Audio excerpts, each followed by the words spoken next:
ہو چکے وہ نمازیوں کی رعایت کرتے ہوئے آ رہے ہیں۔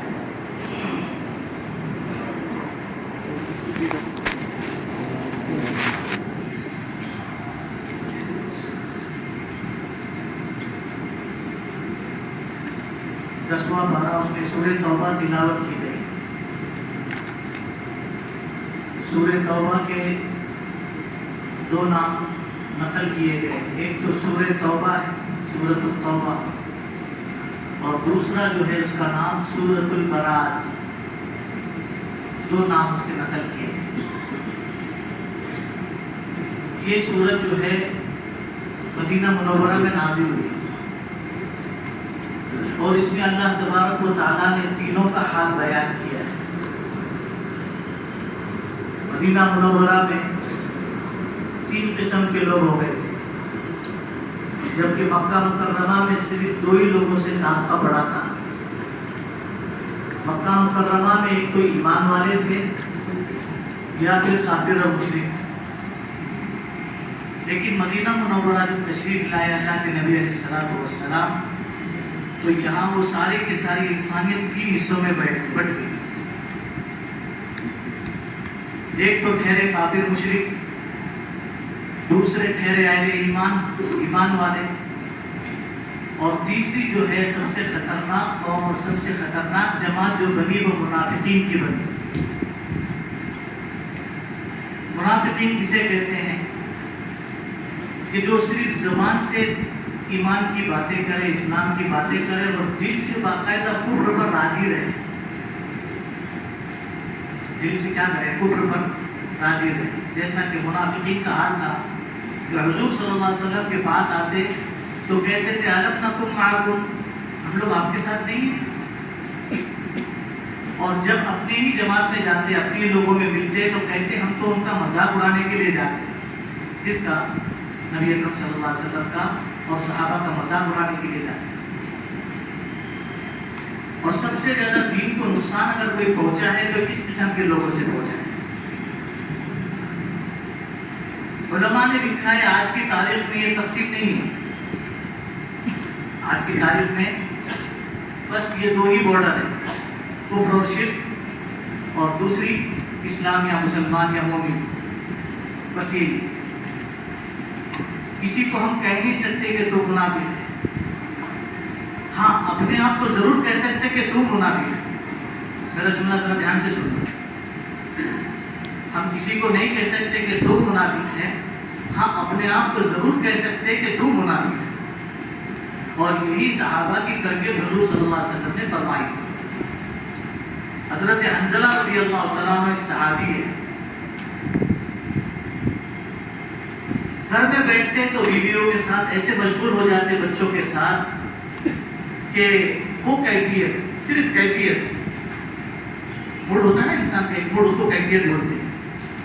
جو موڈ حضور صلی اللہ علیہ وسلم کی مجلس پہ ہوتا ہے کہ آخرت سامنے ہے، قبر سامنے ہے، جنت دوزخ سامنے ہے، ایک کیفیت، اور آج بھی وہ کیفیت کا اللہ نے حصہ رکھا ہے۔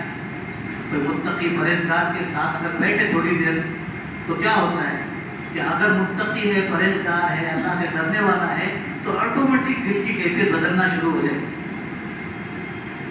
بیٹھے بیٹھے ہوٹل میں لگیں گے سبحان اللہ الحمدللہ، کیا بات ہے بھائی، آج آخرت یاد آ گئی، میں کسی ایسی کے ساتھ بیٹھا ہوں جس کا دل اللہ سے جڑا ہوا ہے۔ اسی لیے فرمایا کہ ایسوں سے دوستی رکھو جنہیں دیکھ کر اللہ یاد آئے، جنہیں دیکھ کر کیا یاد آئے؟ اللہ یاد آئے۔ ایسوں سے دوستی رکھو، ایسوں سے ملو، ایسوں سے اٹھو بیٹھو جن سے مل کر کوئی دین کا دنیا کا فائدہ ہو، جس سے کوئی فائدہ ہی نہ ہو بلکہ الٹا نقصان ہو جائے تو وہ تو نیکی برباد ہونا لازم کا قصہ ہے۔ تو تھوڑی سی کیفیت چینج ہو گئی کہ حضور صلی اللہ علیہ وسلم کی مجلس میں بیٹھتے ہیں تو اتنے آخرت سے جڑے ہوئے رہتے ہیں کہ ایسا لگتا ہے کہ بس ابھی مرے جنت میں داخل ہو جائے، اور گھر پر آتے ہیں تو کیفیت چینج ہو جاتی۔ تو یہ نہیں کہا کہ سارے منافق ہو گئے، بلکہ کہنے لگے نافق حنظلہ، نافق حنظلہ، حنظلہ تو منافق ہو گئے۔ راستے میں ابو بکر رضی اللہ تعالیٰ عنہ ملے، اور ہم سب کا عقیدہ ہے، نہیں ہے تو کرنا چاہیے کہ امت میں نبیوں کے بعد اگر انسانوں میں سب سے افضل اور سب سے بہتر اگر کوئی ہے تو کون ہے؟ بولو، وہ زندہ بولتے ہیں۔ آپ لوگوں سے زیادہ بھوک مجھے لگے گی۔ حضرت ابوبکر صدیق رضی اللہ تعالیٰ، بہت بڑا مقام، اس مقام کو کوئی پہنچ نہیں سکتا ہے۔ اللہ پوری امت کی طرف سے انہیں اپنی طرف سے بہترین جزا عطا فرمائے۔ تو سب سے بہتر ابوبکر رضی اللہ تعالیٰ۔ تو ایسے موقع پر راستے میں ابوبکر رضی اللہ تعالیٰ ملے تو انہوں نے تعجب سے پوچھا، سبحان اللہ، کیا کہہ رہے ہو حنظلہ، یہ کیا بات ہے؟ کہنے لگے ایسا ایسا واقعہ پیش آیا، یہ معاملہ پیش آیا۔ تو کہنے لگے کہ یہ تو ہم کو بھی ہوتا ہے، یہ تو ہم کو بھی ہوتا ہے۔ تو ایمان کی فکر ایمان کی علامت ہے، ایمان کی فکر اور نفاق سے ڈر یہ ایمان کی علامت ہے۔ اطمینان اللہ حفاظت فرمائے، گستاخی معاف فرمائے، ایمان پر اور اسلام پر اطمینان کفر کی علامت ہے۔ بعض کتابوں میں لکھا ہے کہ آدمی کا ایمان پر خاتمہ اس وقت تک مشکل ہے جب تک کہ اسے اپنے اوپر ایمان سے زیادہ نفاق کا ڈر نہ ہو۔ اسے نفاق کا ڈر ہونا چاہیے، کیا معلوم میرا کیا حال ہے، کیا معلوم میرا کیا حال ہے۔ اور ہماری مصیبت یہ ہے کہ ہم تو مسائل بھی دوسرے کے لیے پوچھتے ہیں، مسائل بھی کس کے لیے پوچھتے ہیں؟ دیکھو نا وہ 5:30 تک کھا رہا تھا، تیرے پیٹ میں کیا تکلیف ہوئی؟ کھانے دینا تھا اسے، اور تکلیف ہو رہی تھی تو ان کو جا کر پوچھنا تھا کہ آپ کی مجبوری کیا ہے، کیوں کھا رہے ہو آپ، کیا مسئلہ ہے آپ کا؟ نہیں ہے کہ پیچھے غیبت کرتے بیٹھے ہم کسی کی۔ تو نفاق کا ڈر، اور جس قسم کے ماحول میں انسان رہتا ہے غیر محسوس طریقے سے اس کے اثرات اس پر مرتب ہوتے رہتے ہیں، غیر محسوس طریقے۔ چنانچہ ایک آیت پڑھی گئی، فَلَمَّا آتَاهُم مِّن فَضْلِهِ بَخِلُوا بِهِ۔ یہ آیت جو ہے ایک ایسے شخص کے بارے میں نازل ہوئی ہے اور اس کے ذریعے سے قیامت تک کے آنے والوں کو باخبر کیا جا رہا ہے کہ دین کے معاملے میں تو انسان اپنے سے اوپر کو دیکھے، دین کے معاملے میں اپنے سے اوپر۔ ارے دیکھو نا ماشاءاللہ، وہ تو نماز سے پہلے کی سنت بھی پڑھتا ہے، آگے پیچھے کی سنت پڑھتا ہے، پہلی سب کا پابند آدمی ہے، اللہ سے مانگنے کا کتنا مزاج ہے، کتنے سارے اعمال اس سے ہوتے، اس سے کیوں نہیں ہوتے؟ تو دین کے معاملے میں اپنے سے اوپر، اور دنیا کے معاملے میں، یہ دنیا کے معاملے میں اپنے سے نیچے رہو، اپنے سے نیچے رہو۔ اللہ کا کتنا بڑا احسان ہے میرے دوستوں، میرے بزرگوں، اللہ کا کتنا احسان ہے۔ افطاری میں کتنے سارے آئٹم ہم لوگ کھا رہے ہیں، بیچارے کئی ایسے لوگ اس وقت میں ہیں جن کو افطاری بھی ڈھنگ کی نصیب۔ کھجوری کتنی قسم کی کھا رہے ہیں ہم لوگ، کھجور پونا میں رہتے ہوئے مدینہ منورہ کی پیور کھجور کھا رہے ہیں، ہو رہے کہ نہیں ہو رہے؟ بعض گھروں میں اہتمام سے زمزم سے افطار ہے۔ ان دو نعمت سے بڑی اور کوئی نعمت چاہیے؟ پھر بھی کاڑی گوشت ہے، اور کاڑی کا گوشت ہے، اور پھر گوشت میں بھی کاڑی ہے، کتنے سارے آئٹم کھا رہے ہیں۔ تو ایسے موقع پر کیا کرنا کہ اپنے سے کم لوگوں کو، دنیا میں ایسے لوگ جن کے خستہ حالت ہے اور سب کو پتا ہے کوئی ڈھکی چھپی چیز نہیں ہے، تو دنیا کے معاملے میں اپنے سے نیچے لوگوں کو دے۔ تو یہ ایک شخص ہے ثعلبہ ابن حاطب، یہ بہت غریب تھے۔ حضور صلی اللہ علیہ وسلم کے پاس آئے اور آ کر اپنی غربت کی شکایت کر رہے ہیں کہ یا رسول اللہ صلی اللہ علیہ وسلم دعا کر دیجیے کہ تھوڑا سا مال پانی آ جائے۔ تو اللہ کے نبی علیہ السلام نے الگ الگ موقع پر 3 جوابات دیے۔ پہلی مرتبہ تو ان سے فرمایا کہ دیکھو غربت میں جو تمہارے پاس ہے، غریبی میں جو تمہارے پاس ہے، اس کا تم جتنا اچھا شکر ادا کر سکتے ہو اتنا تم مالداری میں شکر ادا نہیں کر سکو گے۔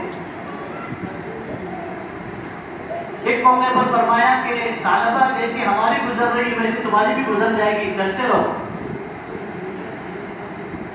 ایک مرتبہ کچھ اور جملے اللہ کے نبی صلی اللہ علیہ وسلم نے فرمائے، 3 دفعہ انہوں نے درخواست کی۔،، 'وہ اصرار کرتے رہے کہ دعا کر دیجیے کہ اللہ مجھے مال دے دے، اور دلی دل میں نہیں بلکہ لوگوں کو بولتے بھی تھے باقاعدہ کہ اگر مجھے اللہ مال دے تو میں نیکی کا کوئی راستہ، صدقے خیرات کا کوئی راستہ ایسا نہیں جس کے اندر خرچ کرنا میں چھوڑوں۔ ہر جگہ مسجد ہو، مدرسہ ہو، رفاہی کام ہو، بیت المال ہو، غنیمت کا مال ہو، جو بھی مال ہو، جہاں کے مال ہو، تو ہر جگہ میں خرچ کروں۔ اللہ کے نبی علیہ السلام نے بہت اصرار کے بعد دعا کی، یا اللہ ثعلبہ کو مال دے۔ اب جب مال آیا تو مال آنے کے بعد آٹومیٹک انسان کے اندر تبدیلی پیدا ہونا شروع ہو جاتی ہے۔ آپ لوگ کو نہیں ہوتی، آپ لوگ سب پروف ہے، میں ہوں۔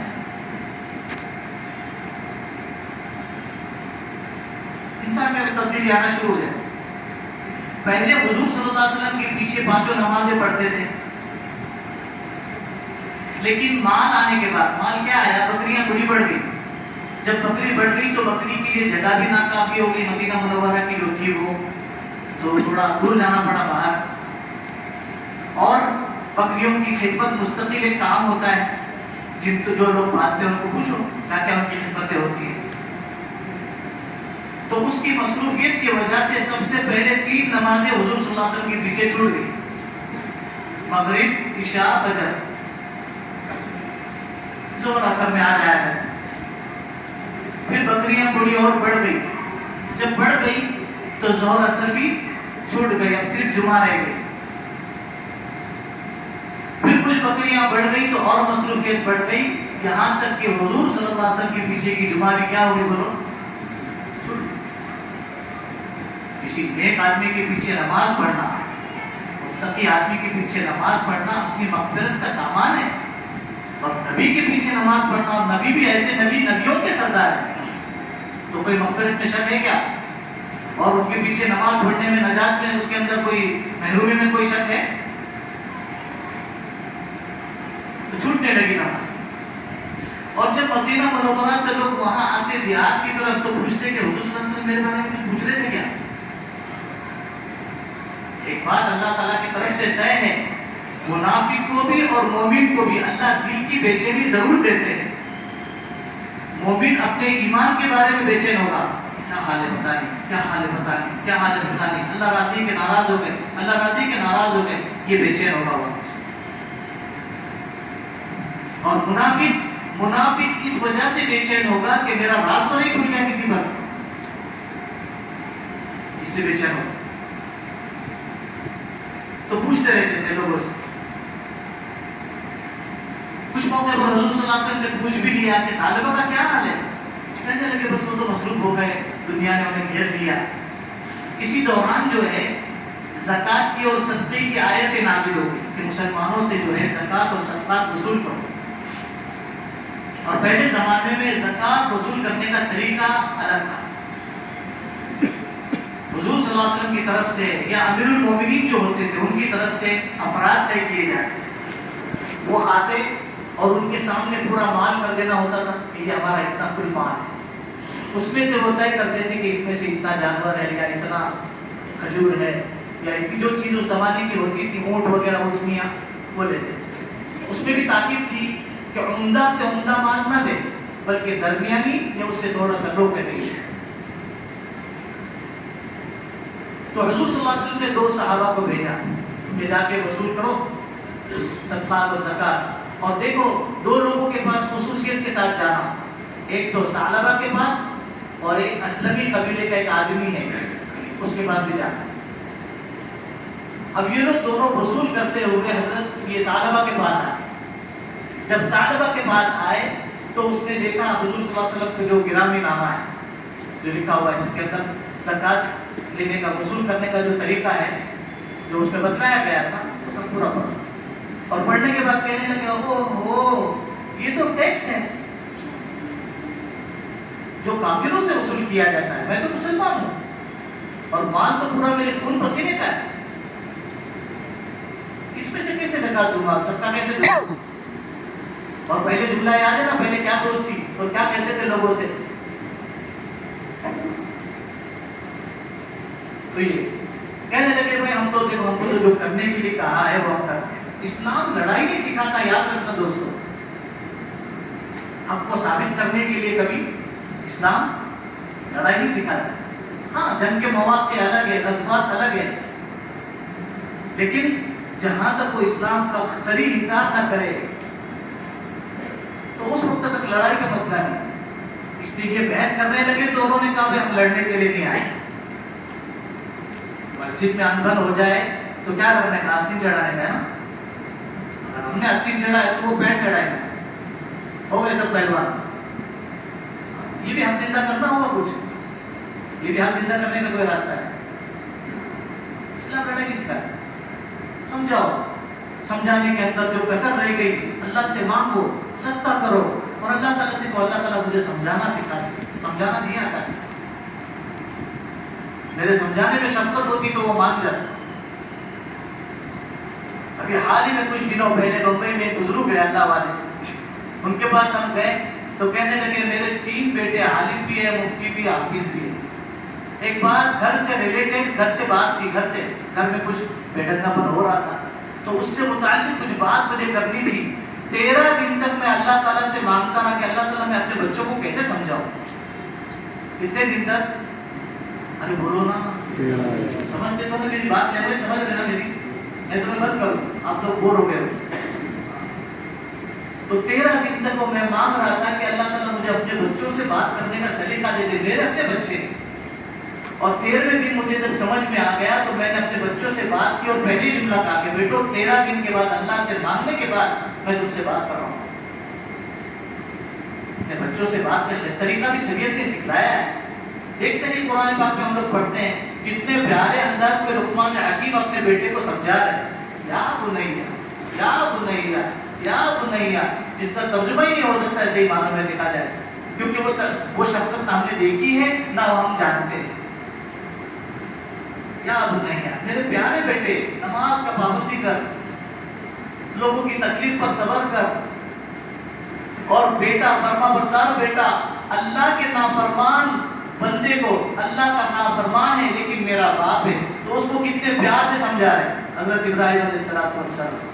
یا ابتی, یا ابتی, اے میرے پیارے ابا, اے میرے پیارے ابا. یہ تو اچھی چیز نہیں ہے جو تم بناتے ہو اسی کی پوجا کرتے ہو. تو لڑنا نہیں سکھاتی شریعت. تو کہا بھائی دیکھو ہم تو لڑنے کے لیے نہیں آئے ہیں, ہم تو یہ اللہ کے رسول کا فرمان لے کر آئے ہیں, دینا ہو دے دو, نہیں دینا ہو آپ کی مرضی. چندے والے کیا بولتے ہیں, یہی تو بولتے ہو, کیا بولتے ہیں. سمجھ میں آیا تو دے دینا چاہیے, نہیں سمجھ میں آیا تو خواہ سالے بھی بناتے بیٹھنا چاہیے. سب کو سالے بناتے بیٹھنا. ایک سالہ ہو تو ٹھیک ہے, کتنے سارے سالے, ہر مدرسے کا ایک سفیر آیا وہ سالہ ہے.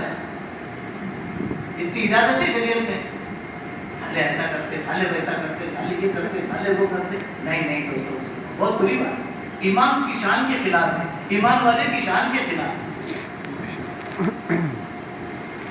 اور یہ کہہ کر وہ لوگ وہاں سے چلے گئے اسلمی شخص کے پاس, اور وہاں جا کر حضور صلی اللہ علیہ وسلم کا فرمان بتایا ہے کہ حضور صلی اللہ علیہ وسلم نے زکات وصول کرنے کے لیے بھیجا. جب وہ گئے تو فوراً دیکھ کر بڑا خوش ہو گیا وہ اسلمی صحابی رضی اللہ تعالیٰ, بہت خوش ہو گئے اور کہنے لگے اللہ کی قسم, زندگی میں آج پہلی دفعہ مجھ پر زکات فرض ہوئی ہے, میری چاہت ہے کہ عمدہ سے عمدہ جانور میں تم کو دوں. انہوں نے کہا رسول اللہ صلی اللہ علیہ وسلم نے منع فرمایا. جو منع فرمایا ہے بطور شفقت کی منع فرمایا ہے, حرام کے طور پر تو نہیں فرمایا نا. تم لے کر جاؤ, اگر رسول اللہ صلی اللہ علیہ وسلم اس کو رد کر دے تو واپس لے آنا, کوئی بات نہیں, دوسرا دے دے گی. لیکن اگر قبول کر لیا تو میں چاہتا ہوں کہ اللہ رسول کی خدمت میں سب سے بہترین مال میرا جائے. ایک جذبہ ان کا یہ ہے اور ایک جذبہ. وہاں سے فارغ ہو کر یہ لوگ ادھر آئے, کیا ہوا؟ تو کہنے لگے ابھی بھی میری وہی رائے کہ یہ تو ٹیکس ہے, مسلمانوں سے نہیں لینا چاہیے. ٹھیک ہے, آپ کی مرضی. یہ لوگ گئے لوٹ کر رسول اللہ صلی اللہ علیہ وسلم کی خدمت میں. جب پہنچے تو اللہ کے نبی علیہ السلام کے سامنے سلام کر کے بیٹھے ہی تھے کہ سب سے پہلے اللہ کے نبی صلی اللہ علیہ وسلم نے فرمایا, ثعلبہ نے کیا بولا, ثعلبہ نے کیا کہا؟ تو انہوں نے کہا کہ ثعلبہ نے ایسے ایسے جملے کہے. تو اللہ کے نبی علیہ السلام کے زبان سے جملے نکلے, یا ویح ثعلبہ, یا ویح ثعلبہ, یا ویح ثعلبہ. خلاصے کے طور پر اس کا ترجمہ ہوتا ہے صالبہ کے لیے ہلاکت ہو، صالبہ کے لیے ہلاکت ہو، صالبہ کے لیے ہلاکت ہو۔ کس کی بددعا ہے؟ پھر پوچھا اسلمی نے کیا کہا؟ کہا اسلمی نے یہ دیا۔ تو اللہ کے نبی صلی اللہ علیہ وسلم نے ان کے لیے برکت کی دعا دی۔